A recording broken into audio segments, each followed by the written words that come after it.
Hello friends, hi, welcome to Meena sweet home. இது என்ன தெரியுமா? ஆட்டோட மூளை. சரியா?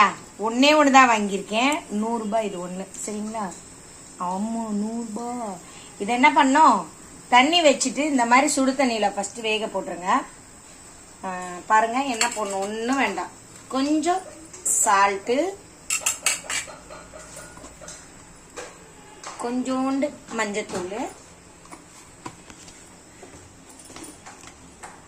2-3 ஜீரகம். வேக மட்டும்தான் இது. வேகட்டும், அடுத்து என்ன பண்ணலாம்னு சொல்றேன். இங்க பாருங்க, ஸ்டவ் ஆஃப் பண்ணிடலாம். ஒரு 10 நிமிஷம் வேக விட்டா போதும். இது மாதிரி ஆயிடும். இதை தனியா எடுத்துக்கோங்க. தனியா எடுத்து இந்த தட்டில் வச்சுக்கோங்க. இது என்னன்னா, பக்கத்துல இஞ்சி பூண்டு வச்சிருக்கேன். ஒரு நிமிஷம் இருங்க. இங்க இஞ்சி பூண்டுலேயே கொஞ்சமா, ஏற்கனவே நம்ம சால்ட் தண்ணியில தான் போட்டிருக்கீங்க, இதுல கொஞ்சம் போட்டுக்கோங்க. கொஞ்சம் தான், அதனால இதை நல்லா பிணைஞ்சிக்கலாம். இஞ்சி பூண்டு பேஸ்ட் மட்டும்தான் இது, வேற ஒன்றும் இல்லை. இதுலயே என்ன பண்ணோம்னா, கொஞ்சோண்டு மஞ்சத்தூள், அப்புறம் இதுக்கேற்ற மாதிரி ஒரு 1/4 ஸ்பூன் மிளகாத்தூள். 2-3 இருந்தால் உங்களுக்கு நிறைய வச்சுக்கலாம். இதை நல்லா அப்படி பிணைஞ்சாச்சு. இப்போ இது வந்து வேக வச்சோம்ல, இந்த மூளையில் இதை தடவுங்க. மசாலாவை திருப்பி வச்சு பொறுமையாக திருப்பி வச்சு தடவுங்க, மசாலா படுற மாதிரி. அதாவது நிறைய பேருக்கு சாப்பிட பிடிக்காதுல்ல, அவங்களாம் இந்த மாதிரி பண்ணி சாப்பிடுங்க. ஆம்லேட் மாதிரி டேஸ்ட்டாக இருக்கும்.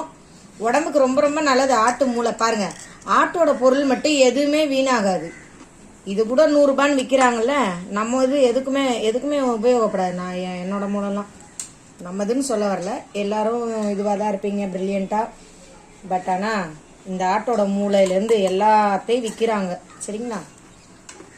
மூளை, குடல், கறி, தோல், குந்தாணி, ரத்தம் ஒன்றும் விடுறதில்ல, மண்டை. இப்போ நம்ம மசாலா போட்டு வச்சுட்டேன். இப்போ அடுப்பில் கடல காய வச்சுட்டு எண்ணெய் கொஞ்சமாக ஊற்றிக்கோங்க. எண்ணெய் நல்லா காஞ்சிருச்சு. கொஞ்சோண்டு கடுகு உளுந்து போட்டுக்கோங்க. போட்டுட்டு இதை அப்படியே அந்த மூளை எடுத்து அதில் வச்சுருங்க.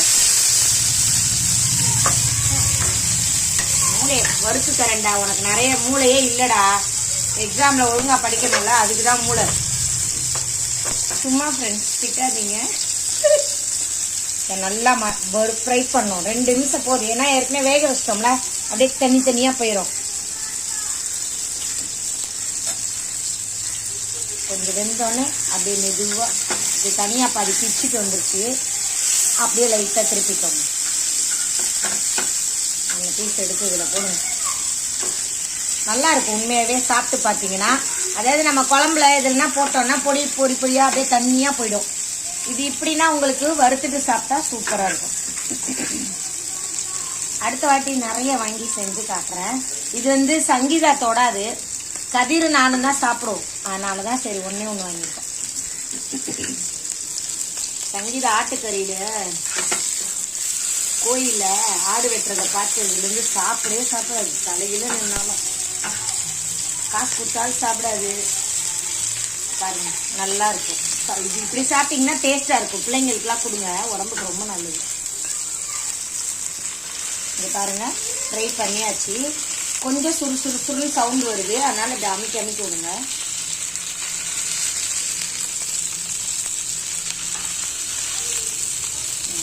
இந்த பக்கம் நல்லா ஃப்ரை ஆயிடுச்சு, இந்த சைடும் பாருங்க ஃப்ரை ஆயிடுச்சு.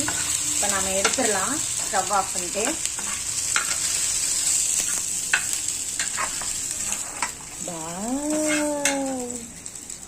இப்போ இது என்ன பண்ணலாம்,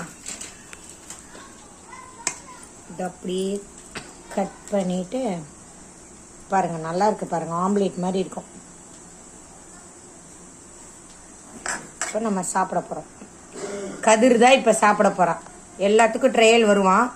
இதுக்கு அவன் கிட்ட வரல, ஆனாலும் அவனுக்கு தான் இது ஃபர்ஸ்ட். அடுத்து நான் சாப்பிட்ருவேன் எல்லாத்தையும். சரியா?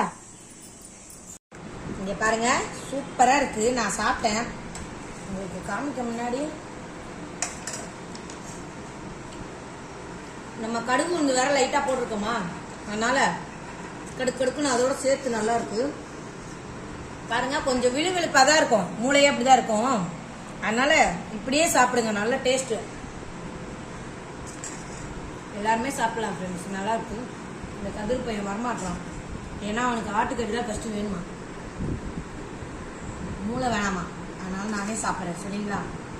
நீங்களும் வீட்டில் ட்ரை பண்ணி பாருங்க, ட்ரை பண்ணி ஃப்ரை பண்ணி சாப்பிட்டு பாருங்க.